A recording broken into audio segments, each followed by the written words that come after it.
All right, well, if you're ready, we can get started. Okay. So welcome everyone. Thank you for logging on and attending this afternoon's program. My name is Matt Schumann. I am on the programming team here at Cary Library. Before we begin, just a few things to note. Please let me know in the chat if there are any technical issues that I can try to resolve. And if you have any questions or comments, please use the Q&A button. This program was made possible by the generous donors to the Cary Library Foundation. And I'd like to now introduce Ashley Rooney, the past president of the Lexington Field and Garden Club. Ashley has been the host of our gardening series for the past year and a half, bringing innumerable gardening experts to the library to answer all of our questions. So now please welcome Ashley. Hi there, everybody. Thank you, Matt. Yes, I have another gardening expert today, and we're going to do a very famous house, the Longfellow House. Do you remember the Song of Hiawatha by the shores of Gitche-Gumee, by the shining big sea water? Remember how famous that was? And then along comes, listen, my children, and you shall hear on the midnight ride of Paul Revere. Longfellow was quite a man, and he lived in a beautiful house down in Cambridge and lost his wife there. I remember writing about it in my Cambridge Ghost book and so forth. I was quite fascinated by the story.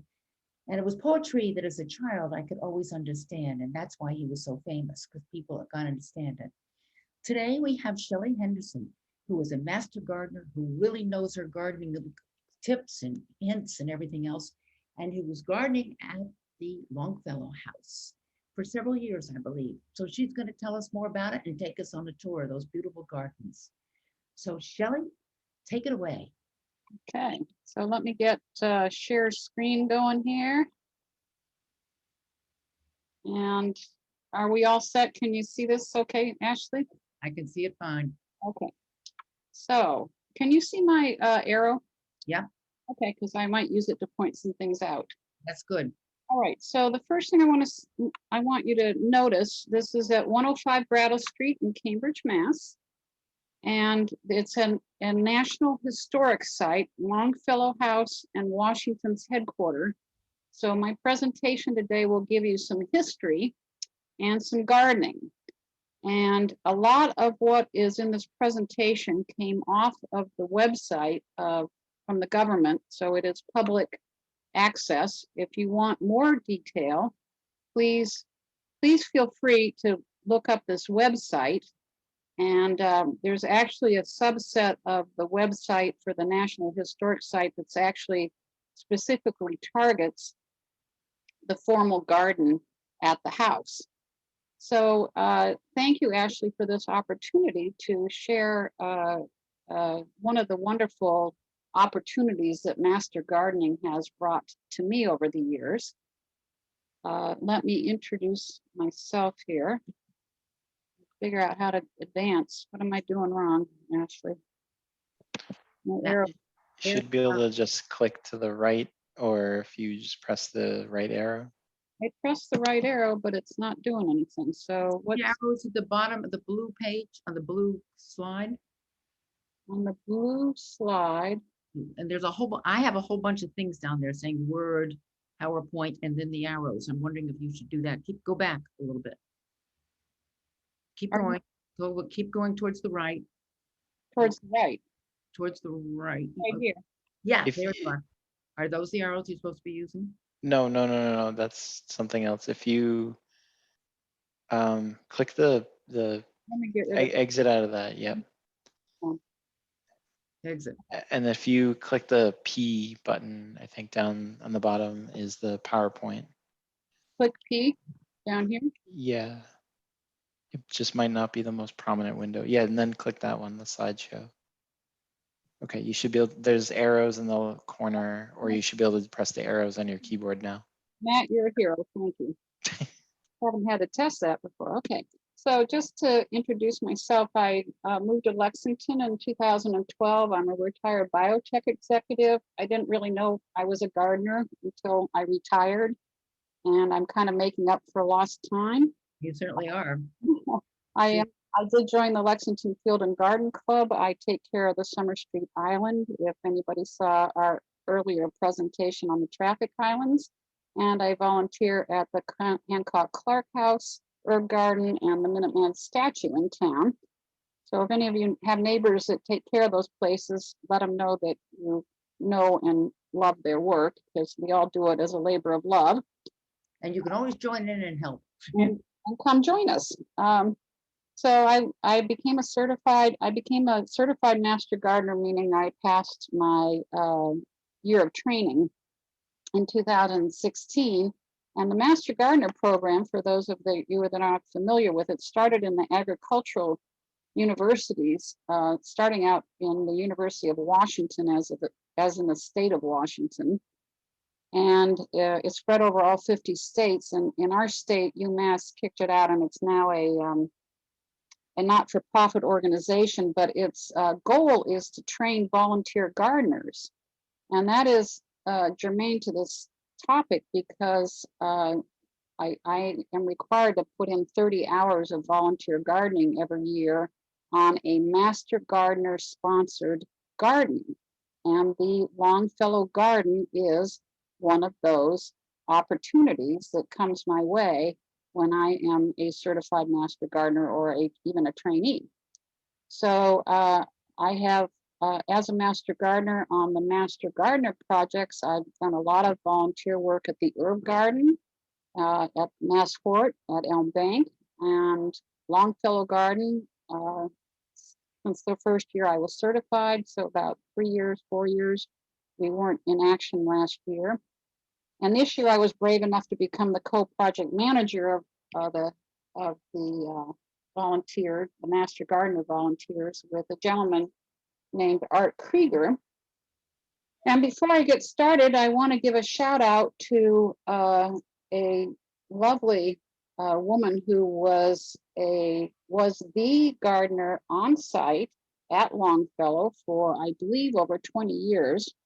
And she retired, I think, 2 years ago, but she still comes back and helps out on contract. Her name is Mona McKinley. And some of the gardening information in this presentation came from Mona. And the other shout out goes to Libby Bailey's, who was a resident of Cambridge at the time. I think she's moved to Westport for the most part now.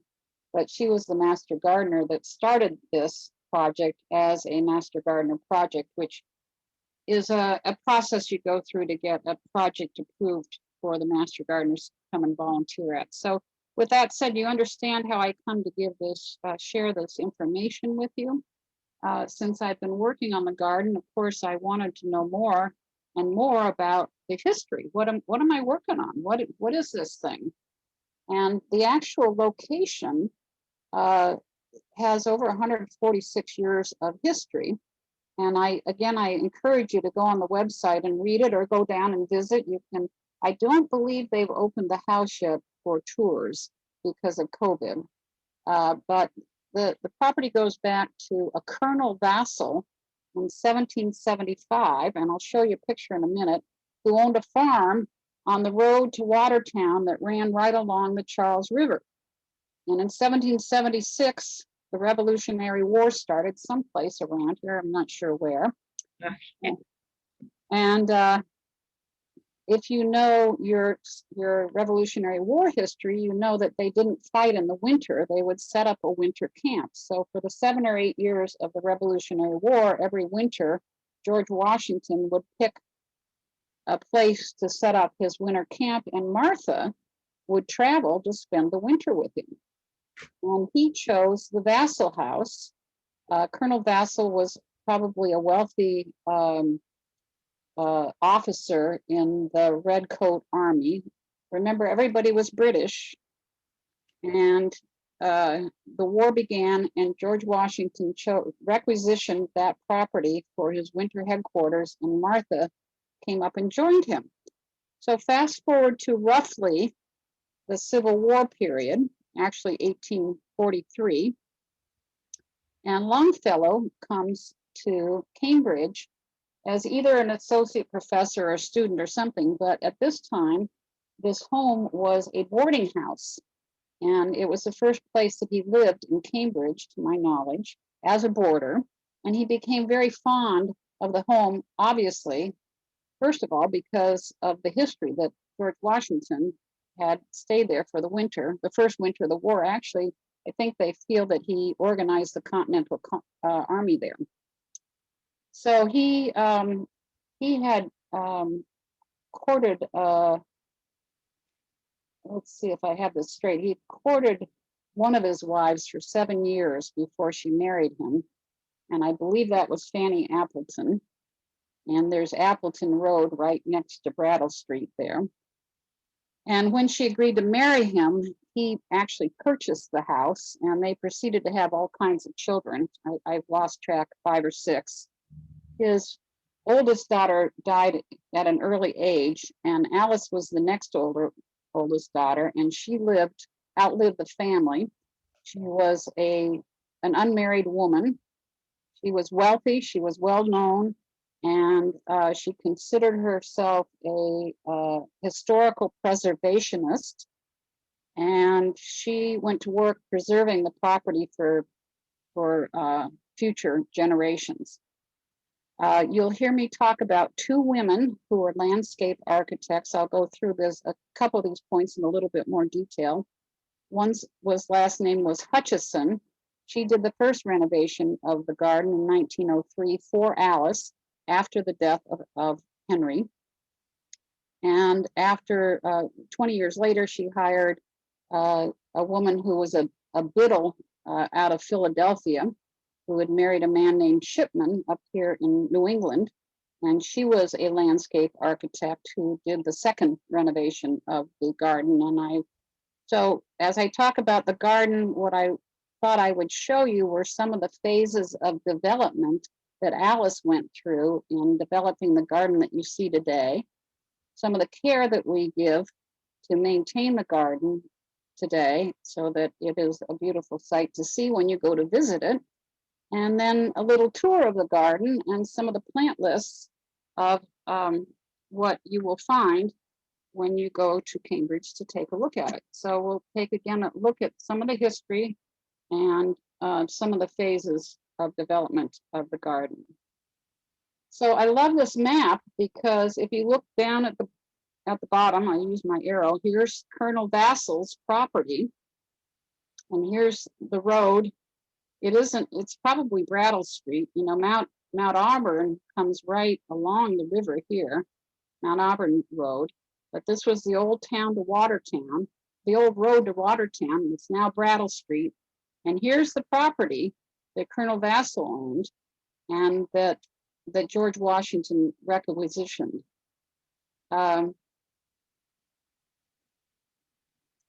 The Longfellow family, he wrote Evangeline, Song of Hiawatha, and Paul Revere's Ride, which Ashley did a beautiful job of sharing with us. Again, this history is on the website. I invite you to take a look at it.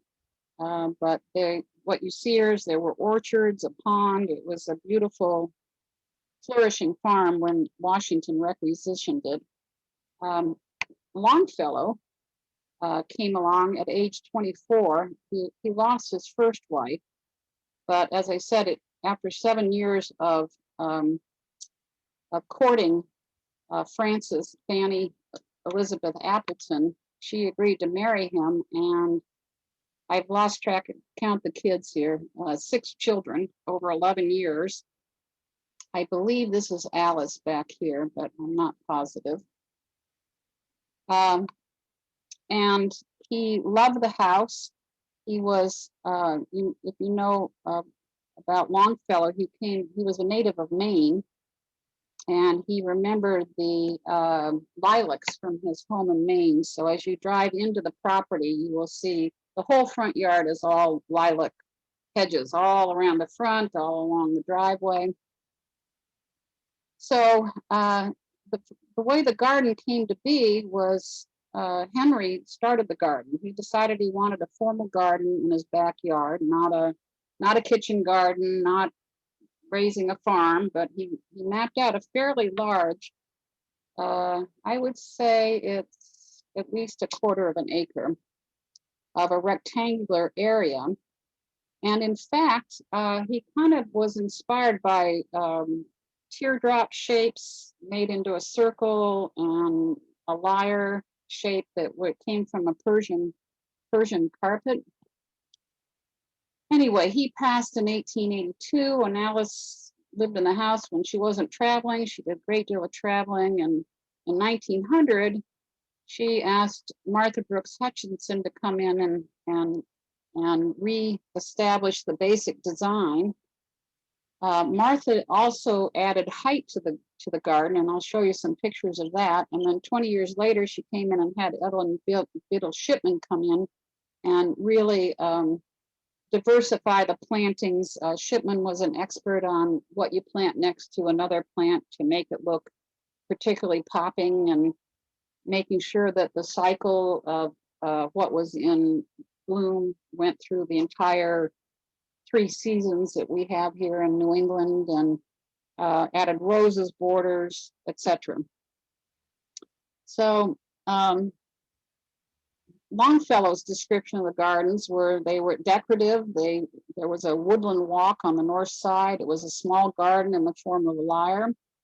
And Fanny cultivated the garden, according to her letters, aided by Samuel, who was her father's, was her brother-in-law, meaning Sam was Henry's brother, and planted. They had seeds in pots, and they could bring the pots in the winter. They worked with asters, petunias, pansies, dahlias, and roses. One thing I've been interested in is what common plants that we have today were they working with back in the 1800s. And then Alice got involved, and she's 32 years old when her father passes. She was in the first class of Radcliffe, which I believe borders the garden, and forgive me, it's now Lesley University, but I believe they took over some of the Radcliffe buildings.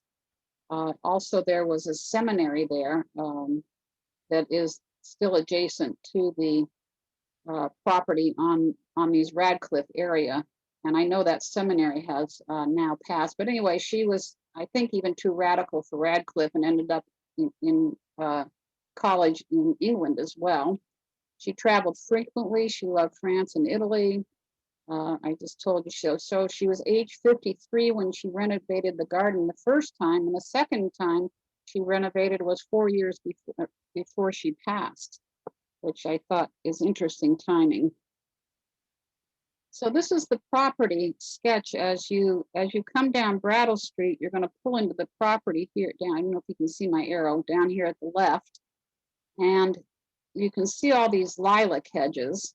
Some other things that you will want to see on the property are an ancient linden tree here with the biggest trunk of a linden I've ever seen. This is a beautiful elm. There's not too many elms that have survived Dutch elm disease. So if you want to see what elm trees are, there are at least 2 of them on the property. But all of these side hedges and all around the laundry yard and the circular entry, all of these are lilacs. Lilacs here that Longfellow loved. Another garden that I won't talk about is a little garden that Alice put in so she could sit up in her bedroom and look out at a smaller garden, but she could also look into the formal garden. And here's when we talk about the garden, we talk about, okay, I'm going to work on this triangle, or I'm going to work on this teardrop, or I'm going to work on this Maltese cross on the far end. And so these are all little separate parts of the garden that have boxwood hedges around them, very formal. It was it was Hutchinson that put in the pergola. And in the center is a sundial that I think went in the Hutchinson era. If you're lucky and you come on the property, there's parking here. I'm going to show you some pictures of the carriage house that has grapevines that I believe go back to the 70s, but they are enormous. They bear so many grapes. They're just dripping with grapes right now, waiting to ripen. So that's not to be missed. On the way in, I'm missing my arrow. Most people enter the house here, for sort of a visitor reception area. But at any time where whether the house is open or not, people are free at no charge to walk in around the gardens, around the grounds. And this garden is actually very well known in Cambridge as being one of the nicest gardens in town. So we never know who, as we're working as volunteers, who's going to be sitting in the pergola having lunch, enjoying the garden. It's quite fun how well known it is. Okay, so the goals of the renovations were, Alice wanted to be able to enjoy all the senses. So anytime something's planted, whether it's a bush, a tree, or a flower, it needs to be beautiful and fragrant. They wanted cut flowers to be in the house at all times. They had potted flowers that they could bring indoors in the winter. They loved to entertain in the garden, so they would roll up the Persian rugs from the house and bring them out and roll them out in the garden and set up big formal tables and bring out the crystal and bring in the guests and do serious entertaining. And plus, she was very aware of the students that had dorms around, located very close, almost on the property line at the time. And she wanted to make sure that the students could come and enjoy the garden while they were studying. She renovated the garden. I think it was interesting to hear what Hutchinson thought about it. He said she added the arbors, the gates, but she based the flower beds on the ghost, what was left of what Longfellow had started. So it didn't particularly appeal to her. It was, she thought it was kind of an ugly idea, her words, but nevertheless, she understood that Alice wanted to preserve that pattern in the pattern that Longfellow had chosen. So it was one of my generation it was a way in which one of my generation could pay him homage. And I thought that is an interesting mindset when you're coming in to restore a garden, especially one of this history. So if you look at this picture in 1904, here's the pergola recently erected, and look what's behind this. This Episcopal Divinity School is dormitory is no longer there. There's sort of faculty housing, as far as I can tell. I couldn't quite tell what it was now.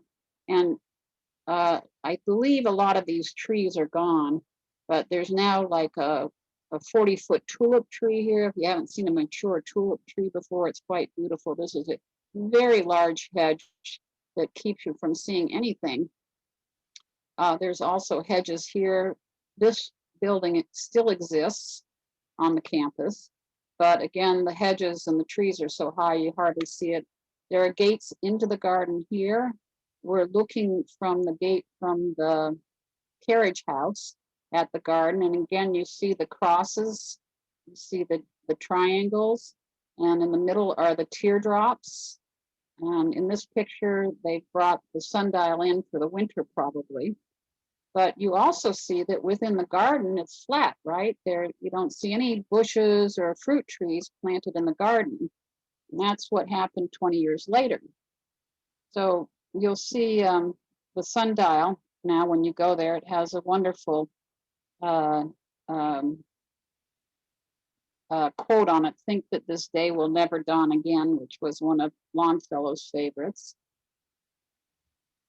And 20 years later, Alice did her second renovation of the garden, as I said, and she hired BIDDLE SHIPMAN, who was quite a rebel woman herself, because she had separated from her husband in a day when that was not done, and she was raising her children on her own.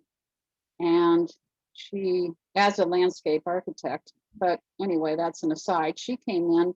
And as I said, she was known for her painterly design, meaning she knew how to put the right plants together. And she not only brought in the right plantings, she added the rectangular borders, which are on the carriage house side, that have heirloom roses. And heirloom roses tend to be beautifully fragrant roses that are fun to cut. I When we trimmed them, I brought them home, and they just, the aroma in our home was wonderful. She added evergreens and ornamental fruit trees, and her detailed planting diagrams with her cultivar lists are still in the archives at Longfellow. So they have everything they need to keep this garden renovated exactly as Shipman designed it. So here's a blueprint of her design. And as I said, she added over here on the left is coming in from the carriage house. She added these well, I'm in the wrong place. If you go all the way to the left, these are rose gardens here. These are actually, I'll show you a picture of them. These are a garden full of violets. Can you imagine having a whole bed just of violets? Because they use violets. They cooked with it. They put it in their teas. They used it for scents. And as soon as I saw it, I knew that was an 1800 garden, because they're growing things that they want to have in their house and make potpourri out of, and things that could be used. So again, that was Shipman. Here's kind of a before and after, looking from out of the pergola. You can see the carriage house here, and you come in right behind. The gate is probably right here, and you can see what it looked like.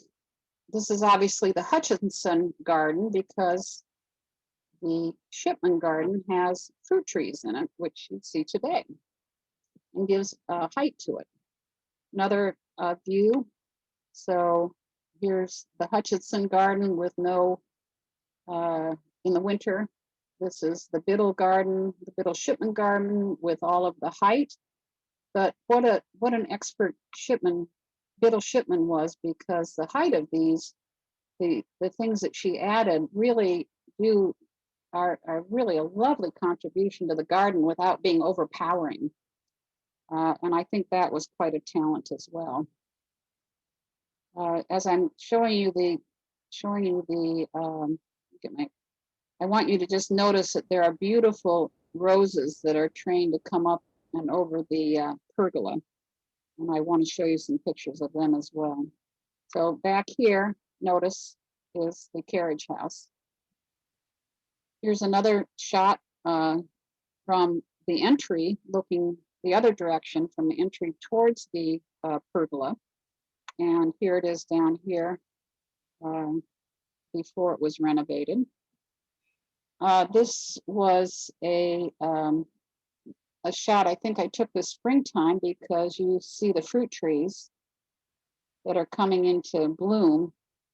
And this is the kind of work that a good landscape architect does when we're so thirsty for things that are growing and beautiful in New England. She's planted these early blooming fruit trees so that you have this gorgeous bloom going. These are wisteria standards, they're called. And you can see wisteria comes out very early, leafing out. And it's actually planted not for its flower, but just for its foliage. And we come in and prune those back so that they're perfectly rounded standards. You can see the church steeple in the back from the seminary is still standing today. So I wanted you to have, I know this is recorded, and if you have any questions about what is in the garden, here are the 28 perennials that BIDDLE Shipman worked with. And I find it quite interesting to see, what goes through my mind as a gardener is what was available and where did she get these? Was there a nursery down the road? Was the nursery industry booming in those days? Did she have to go to other gardeners and beg them for, shoots and seeds and grow them herself? Where did she get her plant material? And one obvious answer is they're wild. So I looked at this. We have such a push now for us to, if we're going to put something in the ground, try to choose a native variety. So I see a few here, like meadow rue and violets and false lupine and phlox and monks. I'm not sure monks of columbine, a lot of asters.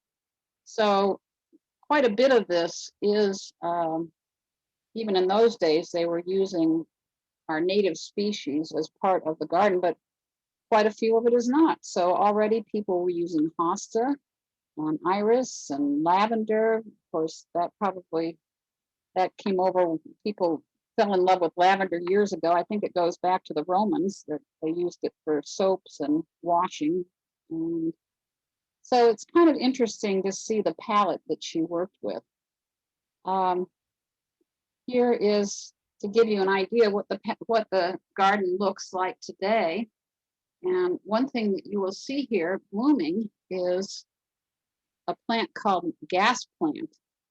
And this is a stunning plant that's probably at least 3 feet high. The blooms are spectacular.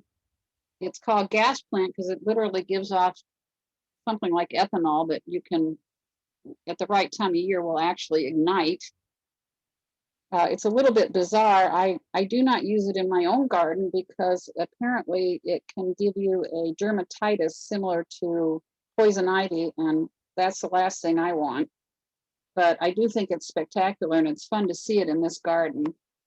You can see this time of year the poppies are blooming, and look at the contrast between the poppies and the blue bugloss and the lavender colored gas plant is just gorgeous. And you can begin to see these gorgeous iris beds that are all along the northern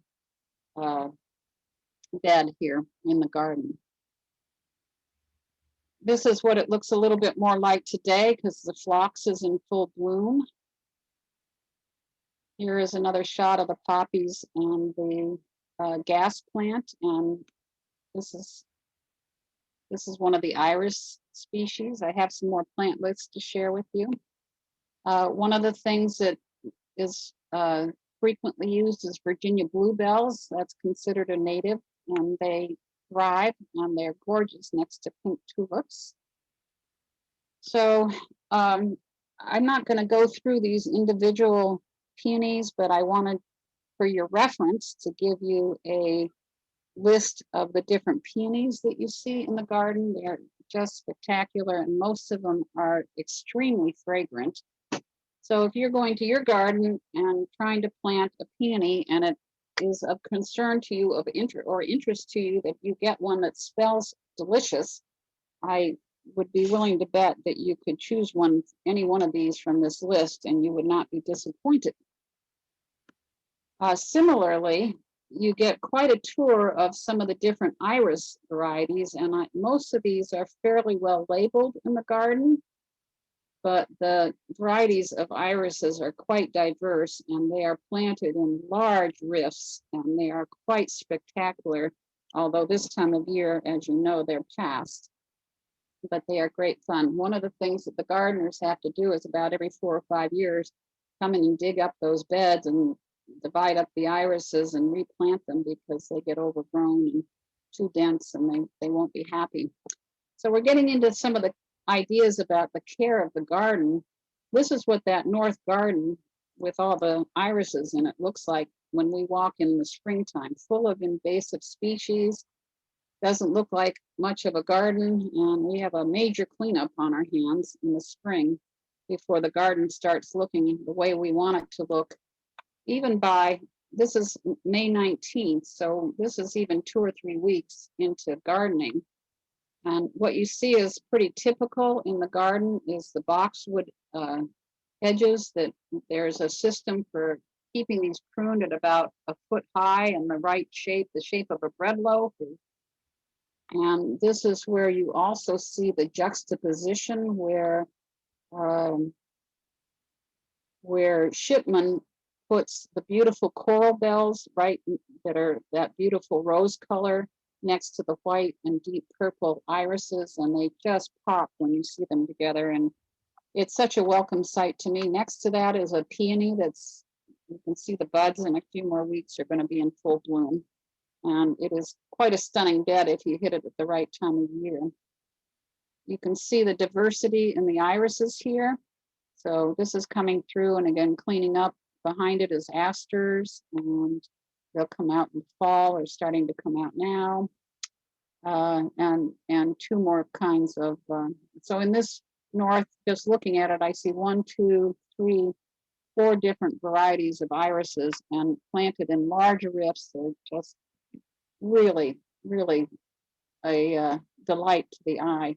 This is the south bed when we found it this spring. And again, we need to remove all of these overgrown, unwanted, probably natives. Some of them are invasives, not all of them are native. And what we are going to do is cultivate along the edge of the boxwood. We're going to bring all of the forget-me-nots that have wandered all over the garden and come up, and we're going to replant them right behind the hedge. And behind them are going to all of the columbines that have self-started all over the garden get dug up. They have roots the size of a carrot, and you bring them over and you plant them in a row behind the forget-me-nots. And behind them come the asters and the anemones. The anemones are in full bloom right now. They are really spectacular. And then everything gets watered in, and within a week or two, all of this will be in full bloom. So here's the anemones, and you can see some of the rose bushes. This is after the forget-me-nots have bloomed, but this is about a 3-week difference with the amount of sun that they get, and good watering and good soil care. Doesn't take much to get your garden to flourish.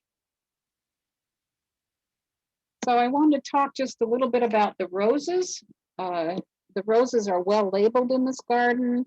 I am not certain they are exactly the roses that Longfellow or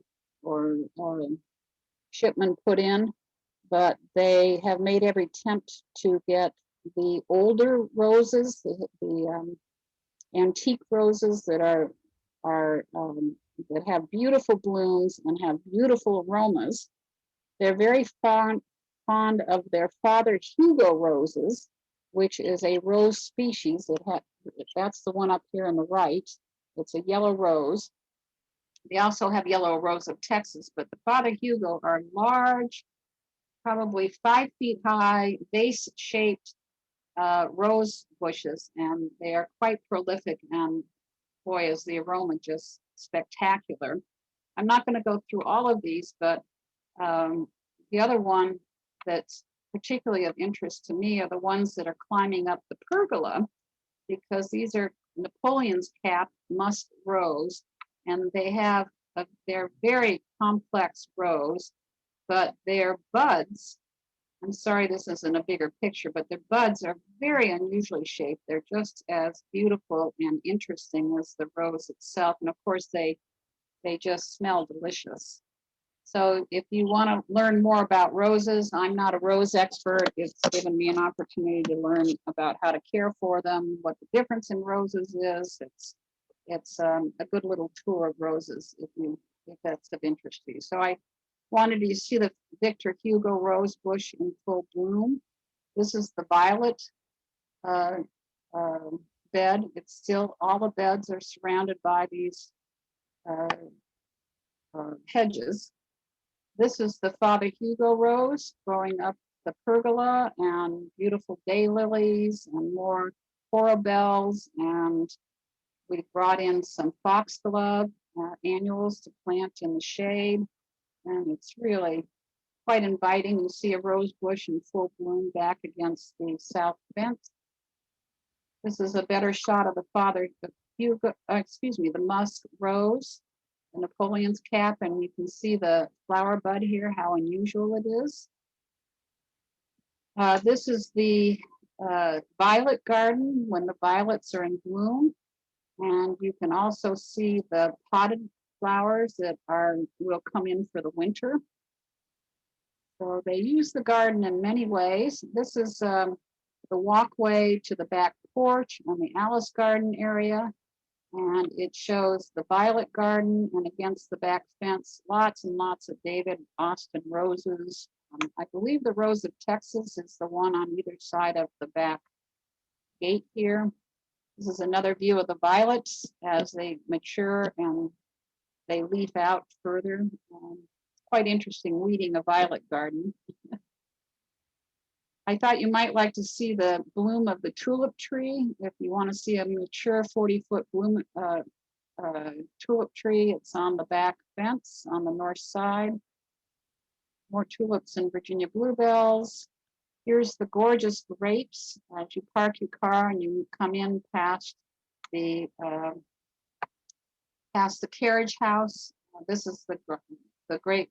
You'll see two on the front of the carriage house. This is the one on the side. And you can see how old these vines are. Right now, they are just laden with large clusters of grapes. So I needed to, again, give a shout out to Mona. Whenever we work in the garden, we take a break, and she gives us about a 15 or 20 minute educational period where we either learn how to prune things better, how to care for things better, how to support your roses against the pergola correctly, what the differences in the roses are. And we are so fortunate to have her to come still after she's retired and help. The photos in this that are dated are ones that I took. The ones that are not dated probably came from Libby Bailey's, and a lot of it came from the National Park Service. Hope you have enjoyed the tour, and I encourage you to take a walk down when you can and go and enjoy the garden on your own, now that you know what you're going to see when you get down there. I hope you enjoy it. Oh, Shelley, that was great. I've never been there, and I didn't know you could just walk in for free. Obviously, the time would be to go in the spring. It looks like a spring summer garden as opposed to a fall garden. Am I right? Well, first of all, I don't know that I can answer your question because I don't tend to get down there in the fall, but I know there are lots of asters in this garden. Oh, okay. You know, we're starting to get into the fall blooms between the anemones and the asters. I am guessing that, and I know there's a lot of phlox in bloom right now. Yeah. One thing that I do need to share with people is that they have not found a full-time gardener to take Mona's place yet. And so the annuals that would typically be planted in this garden have not been ordered and planted this year. So there's a job just there waiting for somebody. It's a very big job knowing where to get the annuals, you have to go through government purchasing processes and work with specific suppliers. So that process has been interrupted by COVID. And so if you were to go down today, you would see that the Park Service is taking advantage of our little COVID hiatus. And they're using this year to really work on the structure of the garden. So since I took this picture, for example, this hedge on the north side here has all been pruned back. They've been putting it off, and this was the year to really get in and make sure that all of the hedges are healthy and happy, and there's no holes in the boxwood, and that all these hedges that were starting to take over the beds are pruned back, and they're doing all of that with less flowers in the garden than usual. So I can just only say, if you see it today, please understand that by this time next year, I expect it to be in full swing again. But they're in a little bit of a maintenance year with no head gardener, and with kind of catching up with COVID practices. But Oh, what a job if you think of doing it, working on a garden like that. That's marvelous. We have one question here from Chai Works in Waltham. What inspires and motivates you the most? What inspires me the most? I guess so, and motivates you the most. That's what they're past. So I think I'm probably like most gardeners. You see the fruits of your efforts you show up and you put in 3 hours of work, and you can see the before and the afters before you leave the property. And I think I'm probably somebody that is inspired by things that are aesthetically pleasing. The beauty speaks to me. I'm a nature nut by my genetic makeup. So nature speaks to me. The beauty of nature speaks to me. Tweaking the nature so it's even more beautiful, which is what I consider gardening to be, Right. is quite an art. So I'm sure that it is the beauty that you create in the process that is the first goal and the first reward. But then occasionally somebody comes by and they're eating their lunch and they say, thank you, ladies, for your, or gentlemen, in the case of art, thank you for your efforts. And it's fun to see people enjoying something you've been able to create. Or and I do need to add that I feel extremely honored as a master gardener to have the opportunity to come into such an important historical site and to keep it maintained and to pass it on to posterity is not a small part of the picture that, you know, I as a gardener would not just walk in and say, you know, when can I get started? This is one of the many things that master gardeners bring you are these remarkable opportunities to come in and make a little contribution in places that you would not otherwise have access to. So Yep. it Yeah. is something that I hope people can come and enjoy. One thing I would add to that, I agree with exactly with what you said about gardening, but gardening, I think, is also forgiving. Because if you make a mistake, you can pull it out and put it in something else, you know, and that will happen. The Japanese anemones, which I love, I have a lot of them, but they can get very invasive. And somebody was mentioning it to me last night. And I said, but you can pull them out, give them to a friend who needs something for the fall garden, and they'll be happy as can be. So I think with gardening, and it's fascinating looking at the history of this, you can really do a lot. One thing that surprised me here was the beginning garden, or the front of it, I gather, has very few evergreens. So, I mean, here in New England, I find people ask me, well, how would you handle this? And I always talk about, you got 6 months of winter. You got to figure out what you're going to look at. Do you want that bare landscape, or would you like a few evergreens in there? And they obviously didn't think about that way back then. It was all lilacs, which are all deciduous. Right. And Yeah. it was SHIPMAN in 1924. I didn't show you. She put in arborvitaes are some of the plants that she put in on the corners of the circle in the middle. All right, which would help. And you mentioned boxwood too. Well, she has all the boxwood edging all the Yeah. way around. Which is typical for a formal garden, though some people don't like the smell of it. Actually, I'd like to add one more thought too. Even though I'm a master gardener, the first thing you learn is it does not matter what you're doing in the garden. There is so much to learn. Every single one of these plants has a history. There's a whole, you could spend the next month learning about peonies. You could spend the next month learning about roses. Oh, You could spend the Yep. next month learning about what natives will come into this garden and flourish and complement it. There is just, you never stop learning.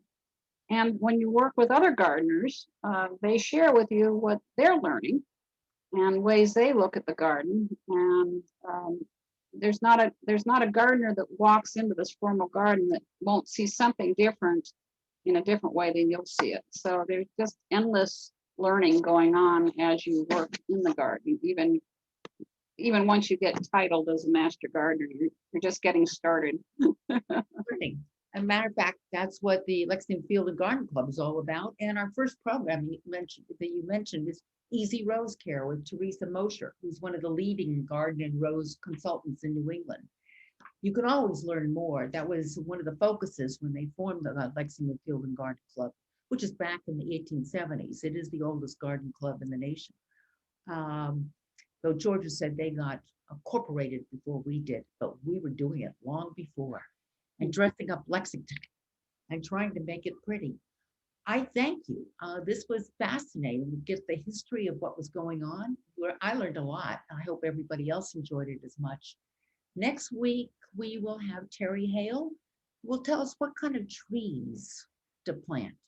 And boy, are people been asking about trees, and a lot of trees are coming down as people worry about the wires and blackouts and so forth.